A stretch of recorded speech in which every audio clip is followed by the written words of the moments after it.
Rabbim hayırlı mübarek etsin. Diyarbakır adına, bu Müslüman toplum adına, bu coğrafya adına gurur verici ve iftihar edici bir durum. Meydana da çıktım, gezdim, insanlarla konuştum, hasbihal ettim. Bu yağmura rağmen, bu soğuğa rağmen insanların, çoluk çocuk, kadın, herkesin meydana inmesi, peygamber sevdası için bu yağmura rağmen bu meydana dolmaları geleceğimiz açısından çok büyük bir ümit veriyor bize. Çünkü şu anda dünyanın geldiği nokta itibariyle ümmetin en fazla Resulullah Aleyhisselatü Vesselam'a, onun sancağına, onun davasına, onun vahdet anlayışına, onun getirdiği İslam medeniyetine ihtiyaç duyduğu bir dönemden geçiyoruz. Bugün hepimiz takip ediyoruz hem dünyayı hem medyayı. İslam ümmeti paramparça oldu. İsrail ve Amerika Gazze'deki kardeşlerimizi soykırıma tabi tutarak tamamen yok etmek istiyorlar ama İslam ümmeti tamamıyla sessiz ve seyrediyor.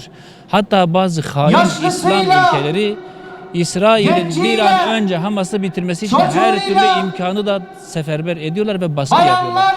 Böyle bir ümmetin şu anda bu sıkıntı yaşadığı bir dönemden söz ediyoruz. Bir ümmet anlayışından söz ediyoruz.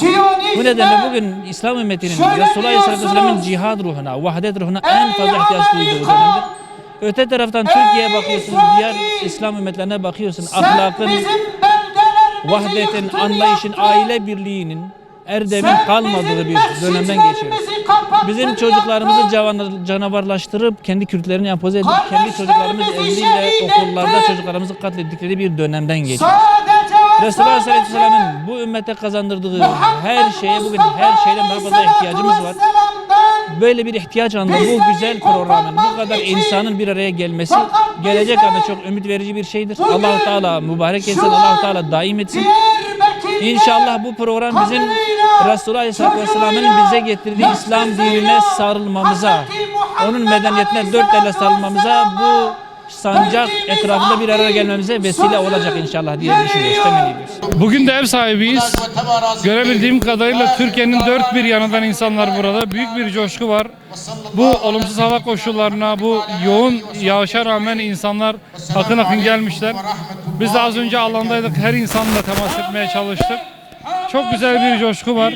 Peygamber Efendimiz Aleyhisselatü Vesselam'ın sevgisi gerçekten meydanlara sığmayacak bir sevgi. Bizler de bugün o Resul-i Ekrem'in Aleyhisselatü Vesselam ümmetinden bir nefer olarak burada bu birlikteliğe ortak olmaya çalıştık. Mesajlar da genel itibariyle sizler de fark etmişsiniz, hep ittihat, vahdet üzerine. Çünkü bizim en büyük yaramız da budur. Müslümanların dağınık olması, birbirine düşmanca bakması, daha kötüsü emperyalistlerin saflarında yer alması ve izzeti, şerefi, gücü, kuvveti Müslümanlar birbirinden değil de maalesef ehli küfürde araması bizim en büyük yaramızdır. Bugün bu konuya çok net mesajlarla vurgu yapıldı. İnşallah umut ediyoruz. Resulullah Aleyhisselatü Vesselam'ın sancağı altında, İslam sancağı altında Müslümanlar da kardeş olduklarının farkına varırlar. İhtilafları bir kenara bırakarak Müslümanların ve insanlığın geleceği için mücadeleyi hep beraber yürütürler. Emin olun, insanlığın kurtuluşu sadece İslam iledir. Bunu her vesileyle görüyoruz ama bunu yapacak Müslümanlara da ihtiyaç vardır.